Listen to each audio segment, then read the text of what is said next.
Eh bien, bonjour, bienvenue à tous. Nous allons démarrer cette première table ronde de la journée que nous allons donc consacrer au secteur du pressing. Donc les personnes intéressées dans la salle, je vous invite à nous rejoindre, à vous installer. Pour nous accompagner sur la première thématique, qui est la suivante, former et recruter au XXIe siècle, nous avons le plaisir de pouvoir débattre avec trois experts.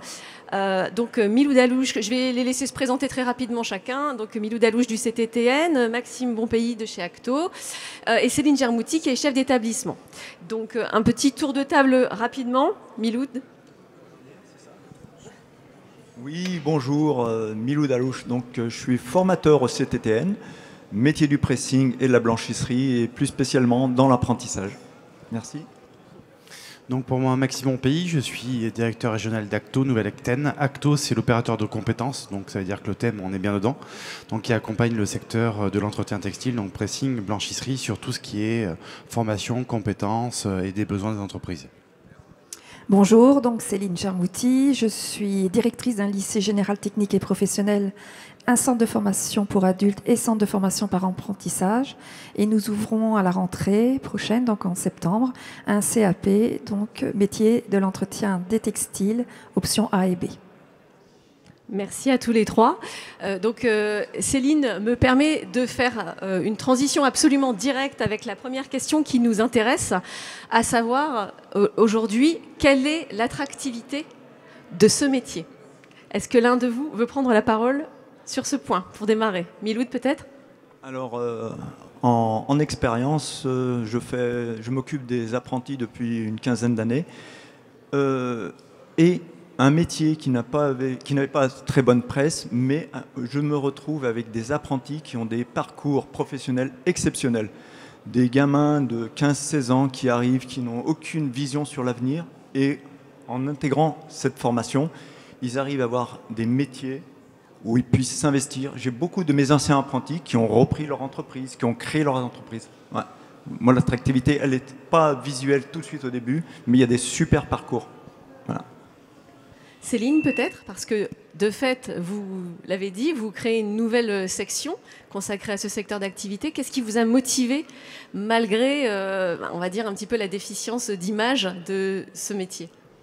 Alors au niveau de l'image, j'ai pas eu le sentiment qu'il y avait une déficience, puisqu'on a quand même des jeunes qui cherchent à travailler dans le milieu du textile. Après, ils ne savent pas forcément dans quelle branche. À nous de leur proposer ce type de formation. Nous, d'ailleurs, on a pris l'option de le proposer en un an, après soit un CAP ou un bac pro connexe, de manière à ce que ce soit une formation qui soit assez rapide et qui fléchera que l'enseignement professionnel. Donc, on flèche plutôt du jeune de 17 à 30 ans, voire éventuellement en contrat de pro, parce que je pense aussi qu'aujourd'hui, ça donne une formation diplômante pour des personnes qui peuvent aussi rechercher un emploi, mais qui veulent rentrer aussi rapidement dans la vie professionnelle. Et on sait qu'aujourd'hui, la formation et la formation par apprentissage a vraiment le vent en poupe. Donc, c'est vraiment pour donner la possibilité d'entrer dans ce métier que je méconnais parce que je le découvre, mais qui est en totale transformation par rapport à ce qu'on peut se dire. Je pense par exemple aux besoins qu'il peut y avoir dans les EHPAD d'avoir du personnel qualifié ou des personnes retraitées qui arrivent avec des vêtements de qualité et des blanchisseurs qui ne savent pas forcément bien le traiter. Voilà. Merci. Donc on voit effectivement qu'il y a une évolution des profils finalement. Maxime, peut-être vous souhaitez prendre la parole là-dessus, on en avait parlé un petit peu tout à l'heure. En termes de chiffres, c'est quand même bien d'avoir quelques données. Donc sur la région Nouvelle-Aquitaine par exemple, c'est 61 entreprises et on parlait de contrats d'apprentissage, c'est 28 contrats d'apprentissage sur les 61 entreprises et 24 contrats de professionnalisation. La plus grosse difficulté finalement, à mon sens, côté entreprise, on arrive à accompagner, à savoir comment mon contrat, simplifier les choses, que c'est jamais forcément très simple. Mais c'est plutôt, tous les secteurs ont repris en même temps, vu le contexte. Donc c'est comment aussi je donne un peu de visibilité sur les parcours, on en parlait tout à l'heure, sur les ouvertures, et comment on touche, que ça soit le public jeune, j'adore ce terme-là, et le public moins jeune, à savoir ce que l'on met dans moins jeune. Et pour un chiffre sur la région, c'est 14 000 personnes qui sont en évolution professionnelle, qui ont été vues en 2021. Donc comment le secteur arrive à mettre du lien entre ses besoins et les besoins des entreprises et ses souhaits d'évolution. Justement, on est exactement dans le sujet, on parle de l'attractivité. Donc, est-ce que là-dessus, l'un de vous veut réagir sur qu'est-ce qu'on fait pour attirer ces personnes jeunes et moins jeunes? Donc, techniquement, voilà, est-ce qu'il y a des pistes de réflexion, d'action? Alors, par exemple, on a eu l'occasion et la chance d'avoir la meilleure apprentie de France qui est venue rencontrer des jeunes de notre établissement qui sont aujourd'hui en CAP, en fin de CAP, assistant technique en milieu familial et collectif, de manière à leur proposer de mettre une autre corde à leur arc. Et cette jeune fille a pu promouvoir les qualités de ce métier. Et en plus, elle est partie, elle est en BP désormais. Donc, il y a ce vecteur-là. Mais il y a aussi le monde de l'entreprise. C'est-à-dire que les chefs d'entreprise, de venir rencontrer les jeunes dans les établissements scolaires, c'est aussi pour les jeunes de voir véritablement du concret, de voir des gens passionnés aussi par leur métier et que l'on peut faire de très belles choses dans ce métier-là. Maxime ou sur l'attractivité, déjà, comment dire, déjà c'est l'évolution, même contextuelle. C'est-à-dire qu'on passe d'un rapport employé-employeur qui a totalement changé. J'aime à dire qu'en ce moment, puis je suis un ancien DRH, donc assez facilement, c'est qu'en fait, on part même sur le marketing au travail, en fait. Donc, comment j'amène du monde, comment je donne envie. Et pour donner un chiffre, on a seulement 8 entreprises qui ont été accompagnées sur ces réflexions de comment je donne envie, comment je structure mon entreprise pour aussi accueillir plus facilement. Et après, il y a l'échelon un peu plus régional où la mission aussi d'Acto, c'est de donner des possibilités, que ce soit vidéo, relayée auprès d'une agence de l'orientation, auprès aussi des lycées, des écoles, pour donner un peu de visibilité sur le secteur. Et là, je pense que le chantier est largement devant nous. Miloud, peut-être quelques mots là-dessus? Non, rien de particulier. D'accord. Alors, ça me permet de faire le lien avec une autre question que je souhaitais vous poser, à savoir de quelles compétences les professionnels ont-ils besoin aujourd'hui? Parce que justement, il y a cette adéquation qui est nécessaire. Donc, est-ce que peut-être Miloud, là-dessus, tu peux réagir? Alors, les compétences dont ont besoin les professionnels, je pense que l'apprentissage est la meilleure réponse, en fait, puisqu'on est vraiment sur le terrain. On est vraiment en contact, c'est des vrais clients. On n'est pas dans un lycée où on est sur des choses qui ne sont pas concrètes, complètement abstraites. Et l'apprentissage, vraiment, on est vraiment au contact des réalités. Ouais. Céline? Alors, les compétences professionnelles, oui, l'apprentissage, c'est clair, c'est un métier qui s'y prête complètement, puisque le jeune a besoin d'être immergé dans l'entreprise pour voir s'il a vraiment les qualités, parce qu'il y a une qualité aussi commerciale, de bien se présenter, de bien accueillir, de bien expliquer. Donc, une certaine qualité aussi d'expression, aussi d'écoute sur les consignes que l'on donne. Et puis l'envie aussi d'avoir un métier qui peut être pluridisciplinaire, puisque je pense qu'il n'y a pas que l'accueil, il y a tout le travail derrière sur le soin du textile. Et alors il y a aussi bien entendu ce travail qui peut être en collectivité, encore différent, travail d'équipe. Donc voilà ce que je pense à mon niveau. Peut-être quelques mots du coup sur le référentiel qui a été revu, on en a parlé un petit peu tout à l'heure, mais je pense que ça pourrait être intéressant de juste glisser quelques mots pour dire en quoi est-ce qu'il y a eu une évolution et qui du coup vient répondre effectivement à ces nouveaux besoins. Peut-être Miloud là-dessus? Non. Céline? Alors je ne le maîtrise pas encore. Moi, bien entendu, j'ai mon responsable de centre qui est dessus et qui le décortique pour être au top au niveau de l'entrée du CAP. Les compétences qu'on vise aussi, c'est de trouver les formateurs qui se sentiront les mieux pour intervenir sur les compétences à acquérir. Et puis, il y a ces options A et B qui permettent aussi aux jeunes de pouvoir faire un choix, en sachant que nous, on est plutôt sur la volonté qu'il ait un peu des deux. Parce que pour éviter de fermer la possibilité d'un jeune d'aller au-delà du pressing. Donc, sur la blanchisserie notamment? Sur la blanchisserie, puisque aujourd'hui, clairement, la blanchisserie est peut-être la plus vecteur de travail, d'employabilité en tout cas. Pressing, on voit bien que, j'ai pu constater, vous avez perdu beaucoup de commerce, mais pour des raisons différentes de celles qu'on est en train d'expliquer. La blanchisserie est sûrement un lieu de travail beaucoup plus vaste. Et puis, blanchisserie, ça peut être donc en EHPAD, mais ça peut être aussi en milieu hospitalier, ça peut être en milieu hôtelier. Là aussi, je pense que ça peut être quelque chose d'intéressant pour les jeunes. Tout à fait, en sachant que les pressings ne sont pas les seuls à être confrontés à cette problématique de recrutement et qu'au sein des blanchisseries, on a exactement la même problématique. Eux aussi font face à ce souci-là. Maxime, peut-être quelques mots ou pas? Alors quelques mots. Non, c'est simplement qu'on parlait tout à l'heure, parce qu'on parle des publics jeunes avec le contrat apprentissage ou en voie scolaire. En termes de public salarié, c'est 70 actions de formation avec, grosso modo, si je ne me trompe pas, j'ai les chiffres sous les yeux, 25 plutôt c'est technique, notamment de blanchisserie. Donc on a profité aussi de la période un peu plus, on va dire, plus light pour former les salariés. Et après, sur les contrats de professionnalisation, excusez-moi, je ne vais pas réussir à le dire, en fait, je vois qu'il y a une grosse tendance d'adapter en fait, en termes de compétences. C'est-à-dire des contrats pro en formation interne, ce qu'on appelle aussi des contrats expérimentaux, c'est-à-dire je viens adapter mon parcours pédagogique pour m'adapter à mon besoin au final en fait. Ou parce que mon métier, je viens rajouter en certification un petit quelque chose complémentaire, mais je viens adapter. Et ces 24 contrats ont été vraiment sur ce modèle-là, ce qui est rare, parce que ce n'est pas tous les secteurs qui font ça. Alors c'est intéressant ce que vous dites Maxime, parce que ça me permet de faire le lien avec une autre question que je souhaitais vous poser à tous les trois, à savoir, quand on est un professionnel, comment est-ce qu'on se met en capacité d'accueillir un stagiaire au sein de son entreprise? Alors ça, c'est très important. Parce qu'un stagiaire, ce n'est pas un salarié, c'est un apprenti. Il faut énormément travailler en lien avec l'entreprise, bien expliquer les attendus, puisque justement dans le référentiel, il y a des éléments qu'ils doivent voir absolument en entreprise, et puis ce qu'ils verront donc en centre de formation. Pour vous donner une idée, enfin vous l'avez sûrement, excusez-moi de le dire ainsi, mais là, sur un an, c'est 12 semaines en centre de formation.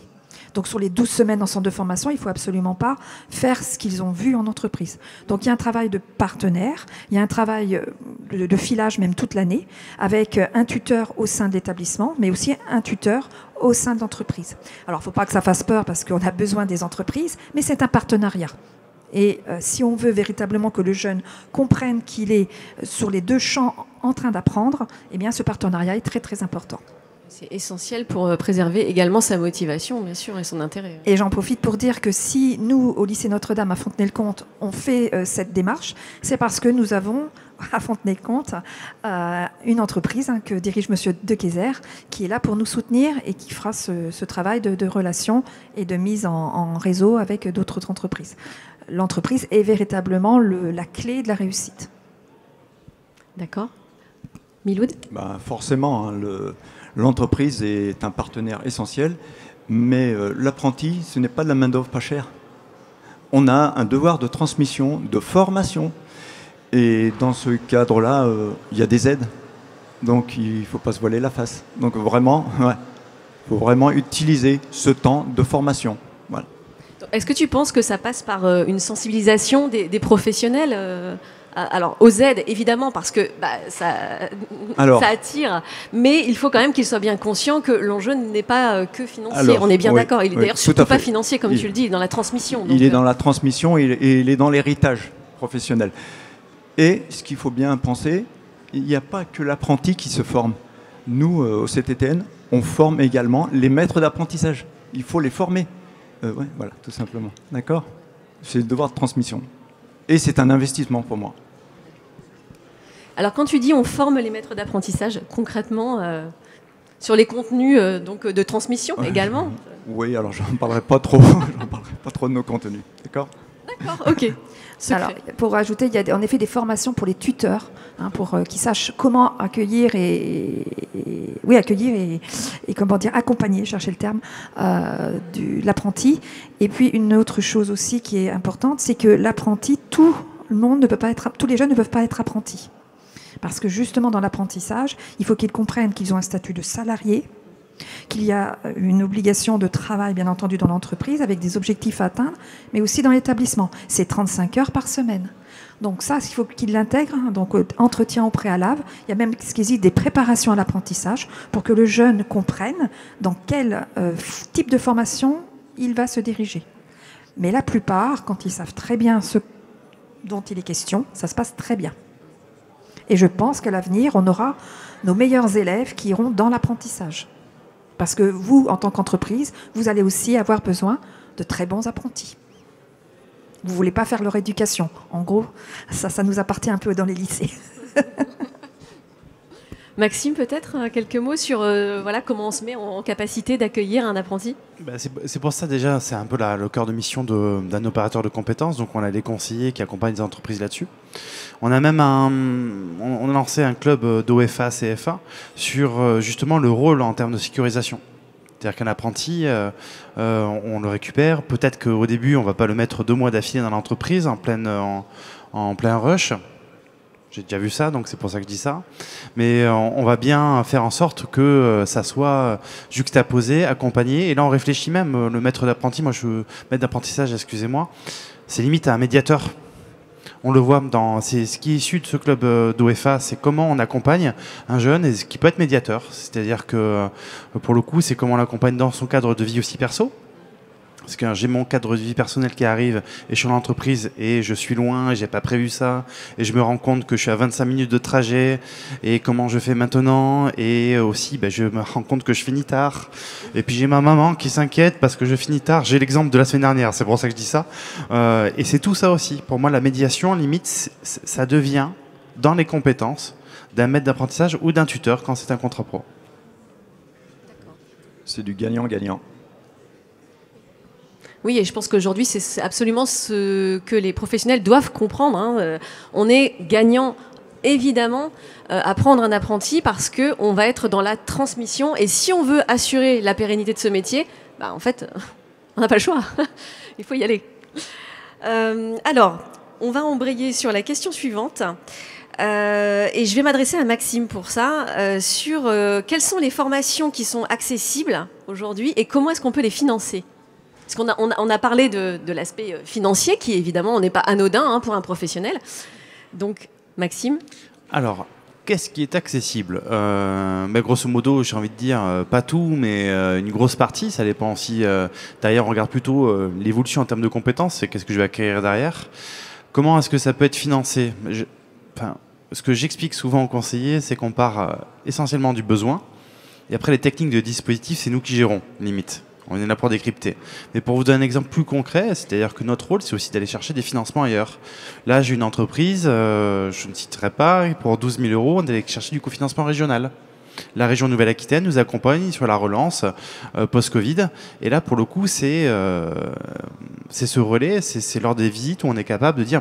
Si vous avez un projet, on peut sortir du cadre, on peut rajouter un peu et on peut le cofinancer.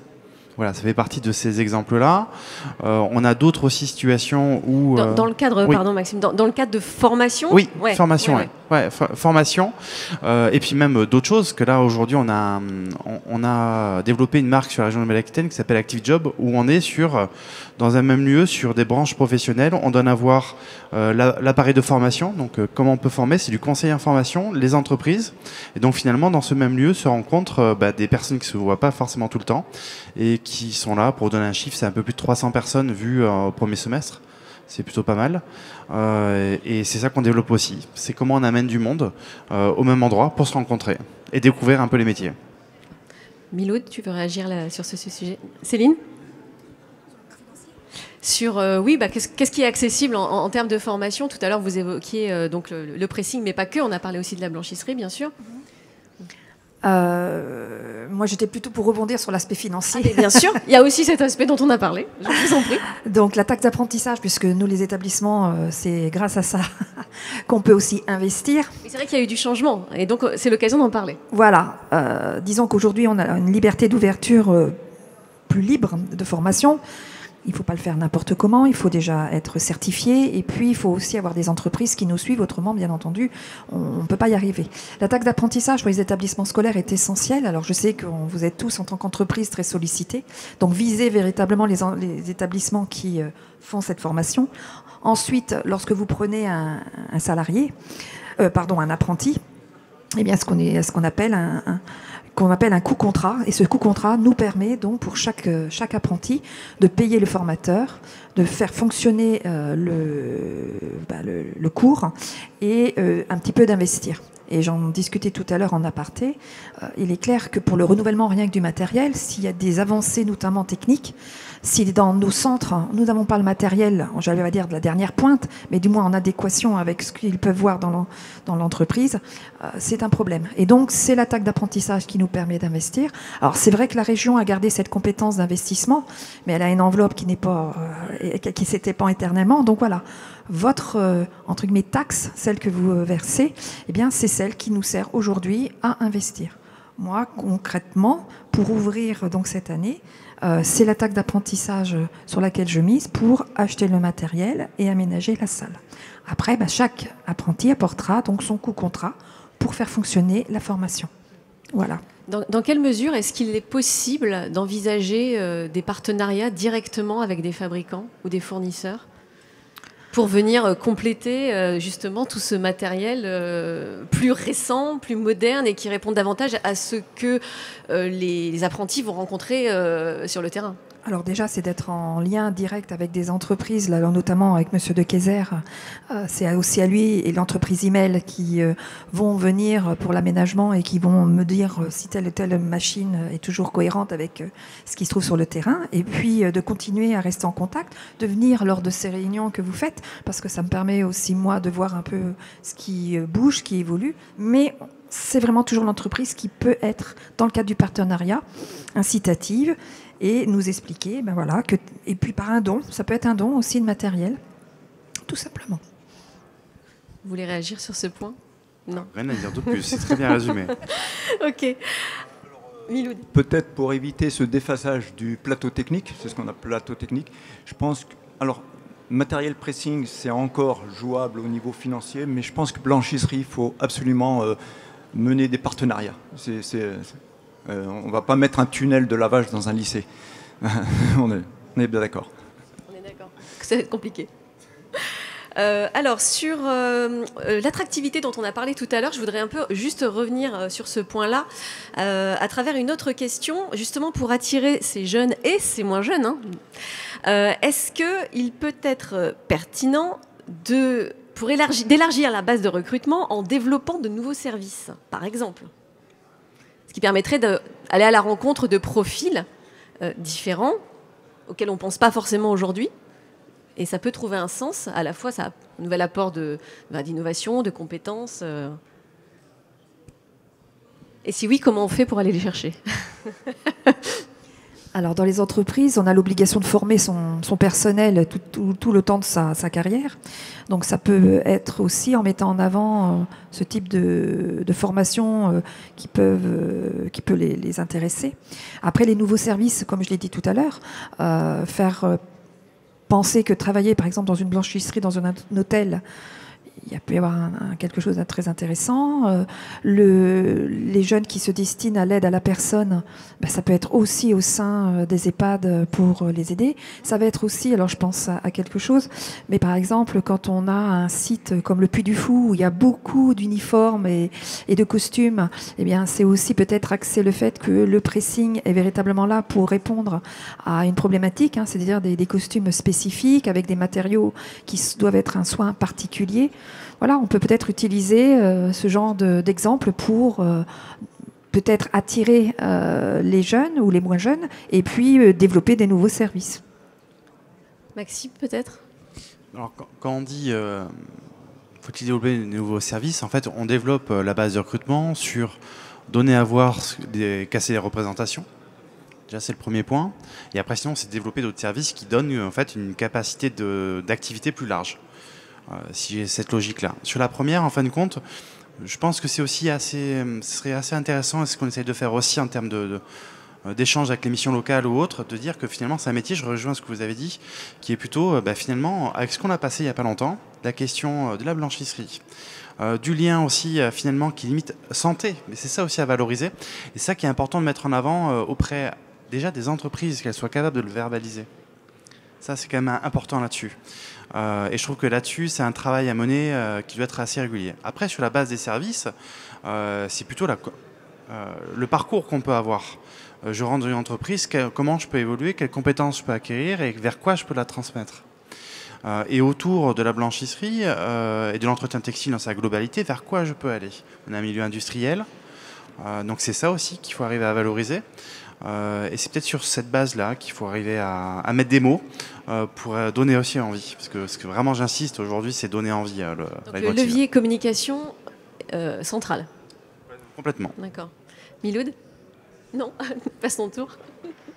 D'accord. Alors après, sur les autres nouveaux services, on voit énormément se développer, je sais pas, je vais prendre un exemple, le nettoyage et rénovation de chaussures, même customisation. C'est vrai que... Céline est surprise. C'est un exemple, il y en a d'autres. Mais c'est vrai que moi, ce que je constate sur le terrain, c'est que ça permet de séduire, d'aller chercher des jeunes notamment, mais aussi des moins jeunes. Parce qu'il y a un talent, en fait, il y a une compétence particulière. Et ce que je trouve intéressant dans cette approche-là, c'est que c'est duplicable, c'est transmissible.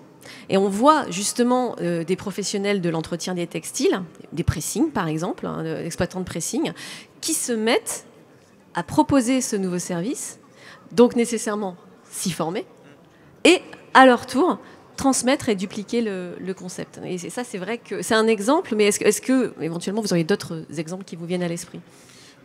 Après, ça dépend aussi ça dépend de la taille de l'entreprise. Là, je vois aujourd'hui, il y a eu 2 accompagnements sur la structuration interne, sur comment je fais une unité de production. Voilà, comment je répartis, comment je répartis cette tâche à gauche et cette tâche à droite, comment je donne du sens entre les deux en termes de mobilité, comment je définis aussi, on a de l'accompagnement d'entreprise sur la stratégie aussi, ça revient à ça. Qu'est-ce qui se passe autour? Quelle est la veille que je peux mettre? Comment je structure cette veille? Et comment après je me développe sur d'autres services. Mais malheureusement, sur 61 entreprises, j'en ai que 2 qui sont lancées dans la démarche. Et on a la capacité aujourd'hui de les accompagner et de mettre des consultants jusqu'à 10 jours sur justement comment je structure mon entreprise, comment je vois et comment je développe finalement mes RH en lien. Alors, c'est vrai que les profils aussi sont assez variables dans le sens où on a des magasins qui sont soit très urbains, en centre-ville, et à côté, on a aussi du rural. Évidemment, l'approche est pas vraiment la même. Et là, on va peut-être pouvoir, je donne un exemple, développer ou implanter un service de livraison. Ça va être très urbain, et c'est vrai qu'en zone rurale, c'est tout de suite un petit peu plus compliqué en termes de logistique. Mais ça reste très intéressant parce que peut-être que là aussi, on peut aller chercher des besoins, on crée un besoin, en tout cas aller chercher des profils que de prime abord, on ne solliciterait pas. Mais c'est vrai qu'un bon livreur, Céline, tout à l'heure, vous parliez de l'accueil. C'est vrai que l'accueil, ce n'est pas tout. Mais c'est quand même, je pense que tous les professionnels en conviennent, 80% du travail. Et c'est vrai qu'un livreur, c'est l'image de l'entreprise. Donc, c'est pas juste se dire, je vais embaucher un petit jeune qui va aller livrer les chemises. Non, c'est je vais embaucher un jeune qui va aller livrer mes chemises, mais qui va devoir bien les livrer. Et donc, on revient encore à la problématique de la formation, en fait.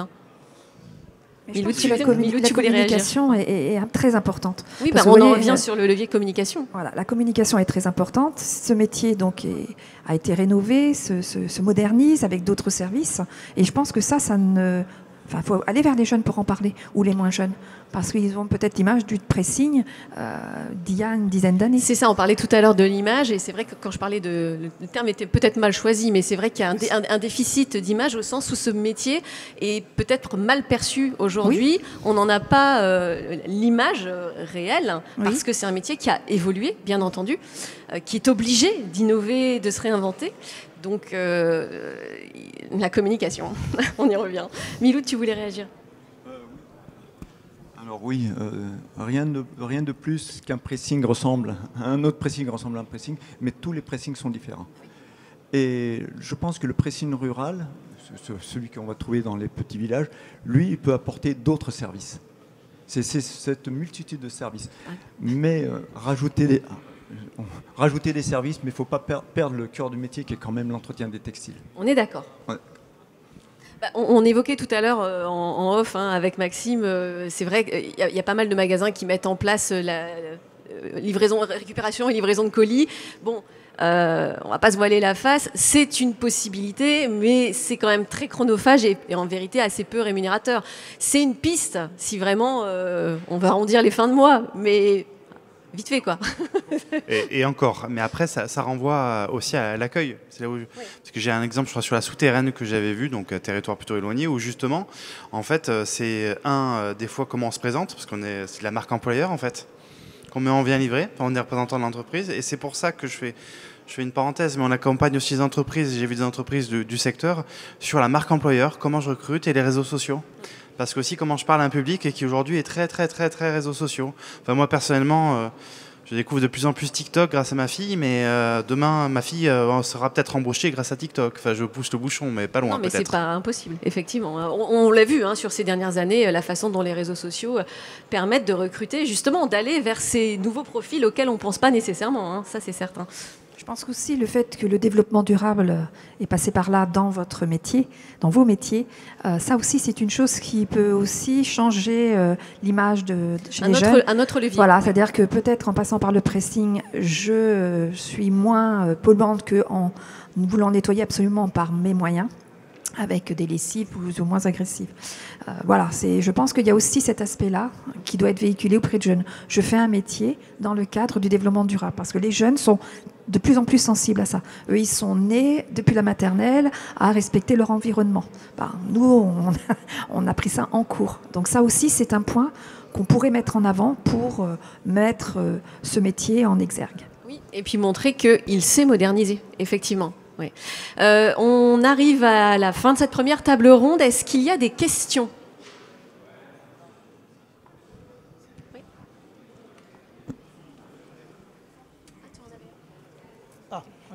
Oui. Oui, bonjour, Monsieur Bellarossi. Moi, je me demande s'il faut bien une éthique à la profession.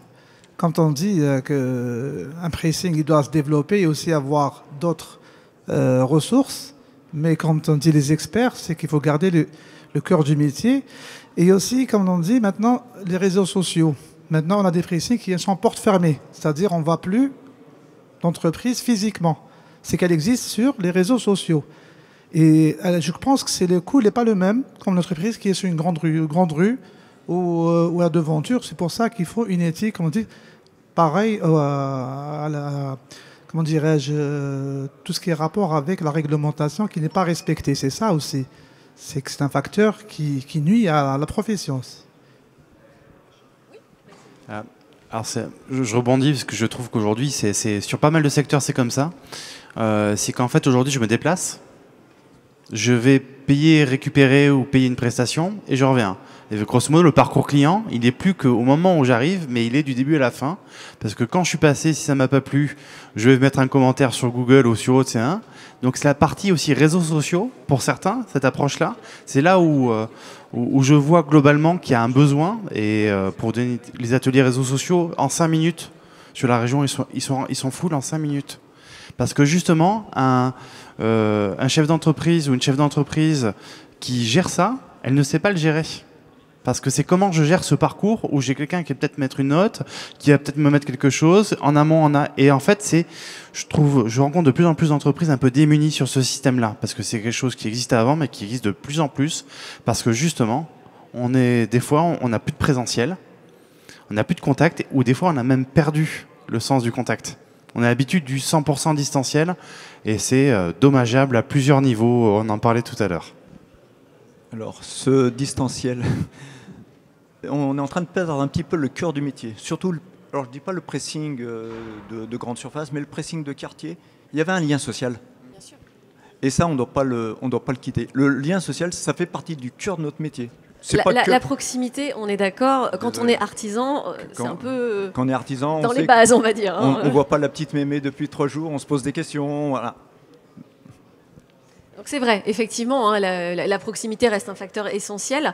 Après, malgré tout, mais c'est mon avis, qui n'engage que moi, on ne peut pas se fermer à la marche du progrès et tout en conservant, parce qu'effectivement c'est la base, cet aspect-là, on ne doit pas se priver d'élargir son champ d'activité et pourquoi pas sur le modèle, je vais citer ou pas, oui je vais les citer, c'est pas si on prend l'exemple de Frey par exemple ou Colporteur Pressing, c'est la même enseigne, eh bien eux ont eu l'idée de ne créer ce qu'on appelle que des points froids Mais donc il y a bien toujours ce lien, ce rapport, cette proximité. Elle est là. Simplement, l'entretien des textiles, il a été délocalisé sur un site plus conséquent, en banlieue. Alors c'est vrai que c'est un format qui convient essentiellement dans les villes, hein, on est d'accord. Mais ils ont gardé vraiment comme point de mire cette proximité, ce lien au consommateur. Et ils en font une valeur ajoutée, bien évidemment. Oui. Ma première réflexion, c'est l'éthique. C'est le gros problème, c'est ça. C'est que on n'a pas, comment dirais-je, les mêmes. Les choses, c'est pas les mêmes.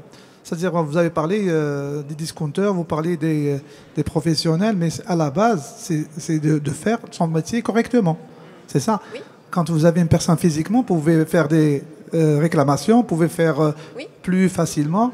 Et si vous voulez, celui qui a une vitrine physiquement, il est plus exposé aux problèmes, aux clients et tout ça par rapport à l'autre. C'est vrai qu'il peut répondre, comme vous avez dit, aux avis défavorables, favorables, mais seulement c'est sur le net. Sans confrontation directe, c'est ça ce que tu veux dire. Oui. Vous voulez réagir, Céline? Non, mais j'entends très bien. Après, les réseaux sociaux, c'est aussi, il y a du mauvais, mais il y a aussi du bon.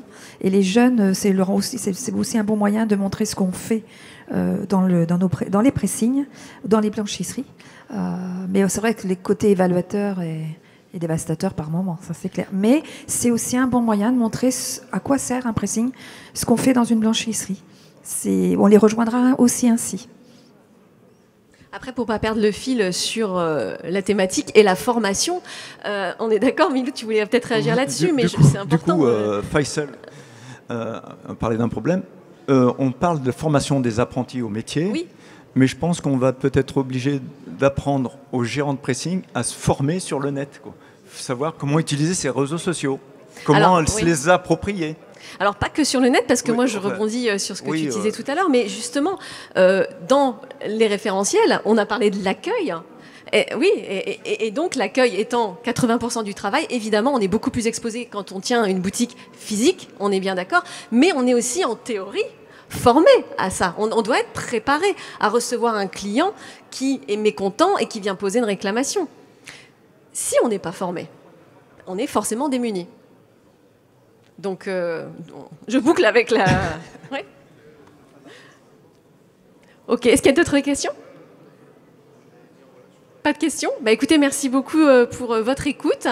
Et je vous invite à ne pas trop vous éloigner. Il y a un atelier qui va démarrer, donc conjointement tenu par la FFPB, le CTTN et un forum qui va vous permettre de découvrir l'application Pressing Indépendante qui est proposée par la profession pour la profession. Merci à tous.